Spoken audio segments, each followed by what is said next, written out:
전세계 25 유튜브 시청자 여러분 반갑습니다. 제 채널에 구독과 좋아요를 눌러주신 여러분 더더욱 반갑습니다. 제 채널의 특성상 특히 입문자, 비전공자 여러분들께서 많이 봐주시는데요. 그래서 그런지 꾸준히 인기 있는 영상을 꼽으라면 아무래도 비전공자를 위한 프로그래밍 입문 가이드가 있을 겁니다. 작년 이맘때쯤 찍은 영상인데 벌써 15,000명이나 봐주시고 굉장히 많은 댓글을 달아주셨습니다.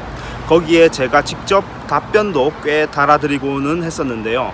오늘은 그 답변들을 정리하고 나아가서 부연 설명까지 드려볼까 합니다. 직업이 꼭 전공을 따라가는 것은 아닐 겁니다.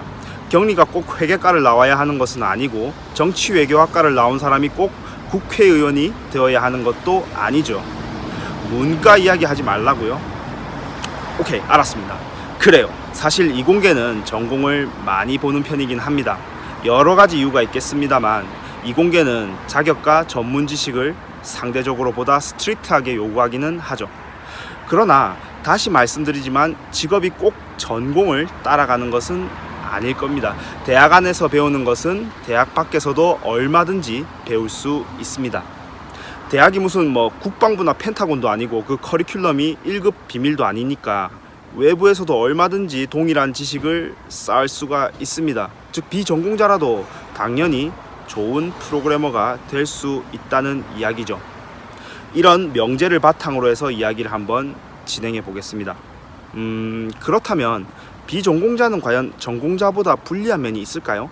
제 답변부터 드리자면 그렇습니다. 불리합니다.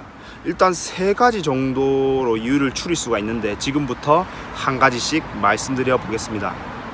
참고로 오늘 영상은 되도록이면 끝까지 봐주셨으면 합니다. 먼저 첫 번째는 기초에서 불리합니다. 제가 이야기하는 이런 기초는 별게 아닙니다. 정말 기초예요. 어떤 기술에 대한 기본적인 지식, 토대를 말씀드리는 겁니다.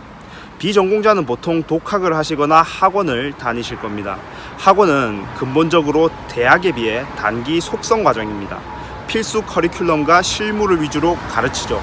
당장 실무에 투입해야 하고 취업해야 하기 때문에 그럴 수밖에 없겠죠.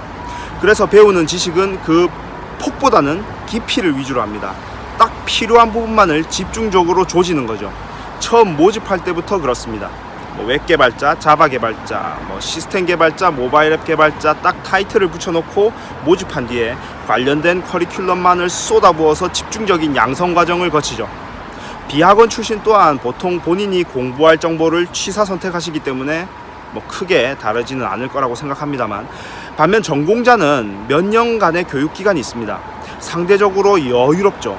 배우는 지식의 폭도 다양합니다. 학교마다 차이는 있겠습니다만 수학, 영어, 교양 과목을 비롯해서 전공 과목에서는 컴퓨터 구조, 프로그램 구조, 개발 이론, 구현까지 좋든 싫든 상대적으로 넓고 오래 배웁니다. 자, 이런 교육 과정의 차이가 드러나는 건 신입 때가 아니라 1년차 이후부터인데요. 사실 입사 초에는 실무를 위주로 공부한 비전공자가 더 두각을 나타낼지도 모르겠습니다. 그러나 시간이 지나면서 점점 회사에서는 신입 때 시키던 안전한 일보다 리스키한 일을 하게 됩니다. 그럴 때에는 어쩌면 핵심 코드에 대한 수정이 가해져야 할 수도 있고 새로운 기술을 적용해야 할 수도 있습니다. 이때 전공자들은 그동안 학교를 다니면서 주워들었던 정보들을 하나둘씩 머릿속에서 퍼즐 맞추듯 떠올리게 됩니다. 기술적 기초가 있기 때문에 여러 가지 방향으로 보다 넓게 생각해낼 수가 있는 거죠. 예를 들어서 웹으로 운영하던 서비스가 있다고 칩시다. 어느 날 여러 가지 이유로 데스크탑 응용 프로그램으로 기능의 일부분을 컨버전해야 할 일이 생겼습니다. 그러면 비전공자들은 일단 배웠던 걸로 뭔가 해보려고 노력할 가능성이 크겠죠. 그러나 비전공자는 여러 가지 언어나 프레임워크를 선택지에 놓고 선택할 확률이 보다 높을 겁니다. 두 번째는 경영자의 입장에서 볼 때 상대적으로 안정감이 부족할 수가 있습니다. 팀워크에 있어서도 기술에 있어서도 말이죠.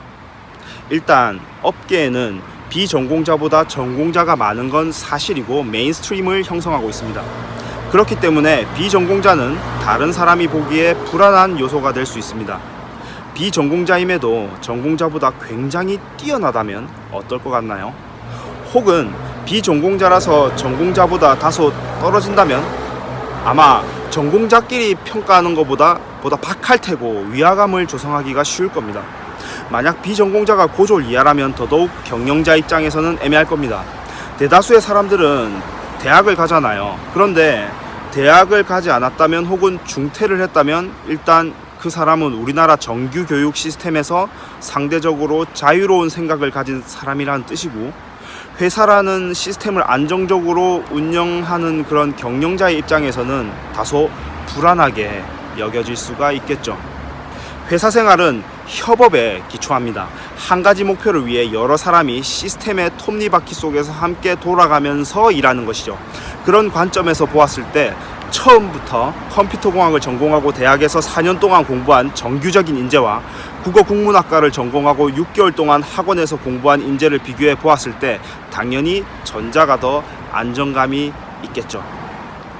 자, 지금까지 앞서 말씀드린 그런 첫 번째, 두 번째 이유는 지금부터 말씀드릴 세 번째에 비하면 사실 아무것도 아닙니다. 마지막으로 말씀드릴 세 번째는 바로 자격지심입니다. 비전공자가 갖게 되는 그런 어떤 마음가짐 말이죠. 비전공자가 실력이든 인성이든 협동심이든 어느 것 하나 뒤질 것 없이 뛰어난 분이더라도 말입니다.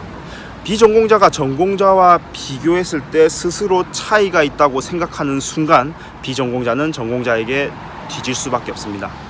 저는 비전공자는 전공자보다 불리한가요? 라는 생각 자체가 이미 불리함을 전제로 하고 있고 스스로에게 자격지심으로 다가가 비전공자를 압박할 거라고 생각합니다.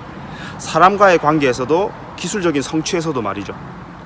비전공자가 그런 자격지심을 갖게 되면 회사 생활을 하며 인간관계를 쌓거나 혹은 인사 고과를 받거나 연봉 협상을 할 때 만약 내가 전공자라도 이럴까라는 생각을 은연중에 품게 될 수도 있습니다.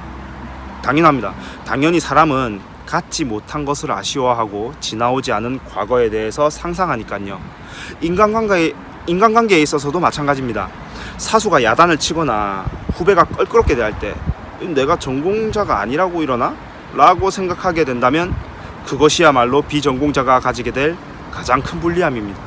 실제로 그런 차별이 있을 수도 있고 없을 수도 있겠습니다만 스스로가 그런 부분을 은연중에 생각하게 되는 것 자체가 이미 가장 큰 손해를 스스로에게 끼치고 있다는 이야기겠죠. 이미 업계에는 많은 비전공자들이 성공적인 커리어 패스를 쌓아가고 있고 돈도 잘 벌고 여자도 잘 사귀고 맛있는 것도 많이 사 먹고 여행도 잘 다니고 사업가로 크게 성공하기도 했습니다. 앞서 제가 말씀드렸던 그런 단점들은 누구나 거칠 수 있는 장애물에 불과합니다. 누구나 성공하기 위해서 장애물을 때로는 부수고 때로는 현명하게 피해가면서 살아갑니다. 비전공자가 프로그래머가 되기로 결정했다면 익숙하지 않은 길을 나서는 것을 스스로 택한 겁니다. 좋은 미래를 그리면서 시작했든 어려움을 예상했든지 간에 여러분은 어차피 직업을 가지면서 여러 가지 문제를 해결해 나가야 합니다. 앞서 1년차가 지나면 전공자와 비전공자의 차이가 조금씩 드러나기 시작한다고 말씀드린 바 있습니다. 그런데 어차피 또 이게 시간이 그보다 더 지나면 능력 있고 열심히 하는 사람이 어차피 이기게 되어 있어요. 3년차, 5년차, 10년차가 되면 전공이고 나발이고 버티고 열심히 공부하는 사람만이 살아남고 또 높이 평가받습니다. 때문에 비전공자라고 해서 굳이 먼저 걱정하기보다 개발자로서 여러분이 스스로 그리고 있는 미래가 있을 거잖아요. 그죠? 그 미래에 대한 확신을 다시 한 번 더 생각해 보시기 바랍니다. 그리고 다져보시기 바랍니다. 무엇보다 스스로에 대한 확신만 있다면 어떤 불리함이든 아무것도 아닙니다. 저 역시도 그랬습니다. 저도 비전공자이고 관련 전공을 수료하지도 않았으니까요. 오늘은 여기까지 하겠습니다. 감사합니다.